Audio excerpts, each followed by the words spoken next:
मुंबई पुणे द्रुतगती मार्गावरील तसेच जुन्या राष्ट्रीय महामार्गावरील पथकर वसुलीची सुरुवात 2004.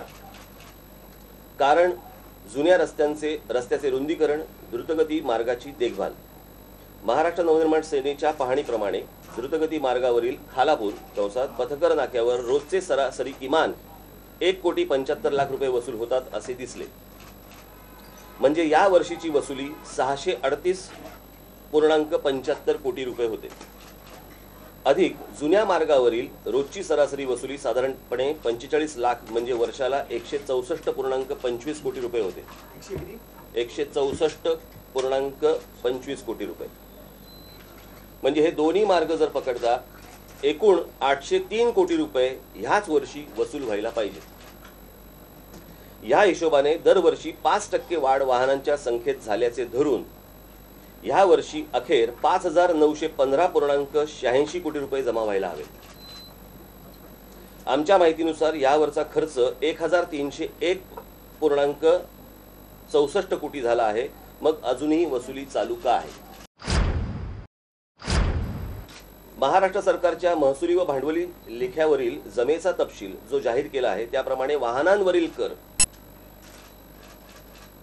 2010-2011 च्या आर्थिक वर्षात 3,532 कोटी 90 लाख जमा झाला आहे.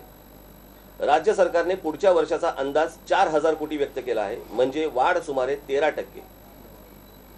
पथकर वसुली करताना ठेकेदारांनी किती वर्ष वसुली करावी हे ठरवताना मात्र 3% धरला जातो वाहनांचा हे रेशो, म्हणजे जास्त दिवस वसुली करता येईल. 2 पथकर नाक्यांवरील अंतर किमान 80 किलोमीटर असावे असे राष्ट्रीय धोरण आहे. 30 जुलै 2009 साली काढलेल्या शासन निर्णयात एकाच रस्त्यावरील 2 पथकर नाक्यांवरील अंतर सर्वसाधारणपणे 35 ते 40 किलोमीटर पेक्षा कमी नसावे असा आदेश काढण्यात आला. काही ठिकाणी तर तो देखील पाळण्यात आलेला नाही का? या संपूर्ण प्रकरणामध्ये सरकारने पारदर्शकता आणावी. सगळ्या ज्या गोष्टी आहेत त्याचं संपूर्ण स्पष्टीकरण द्यावं.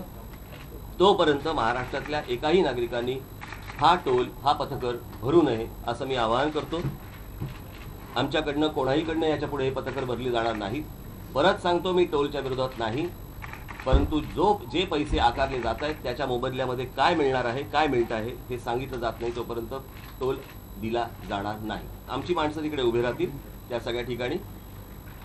ज्यांच्याकडे ही कंत्राट दिलेली आहेत त्या कंत्राटदारांनी कोणतेही जबरदस्ती लोकांवरती करू नये. जोपर्यंत त्या टोल नाक्यांवरती ह्या सगळ्या गोष्टींची स्पष्टीकरणं येत नाहीत तोपर्यंत कोणीही टोल भरू नये.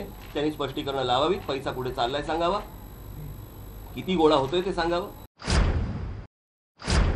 नाही, या गोष्टीला काही अर्थ नाहीये. मला असं वाटतं आपण 2 वेगळे विषय आहेत आणि त्या 2 वेगळ्या विषयांकडे तसंच तुम्ही देखील तसंच पाहावं अशी माझी इच्छा आहे. प्रत्येक गोष्टीमध्ये राजकारणानेच त्याच अंगाने पाहण्याची आवश्यकता आहे असं मला वाटत नाही.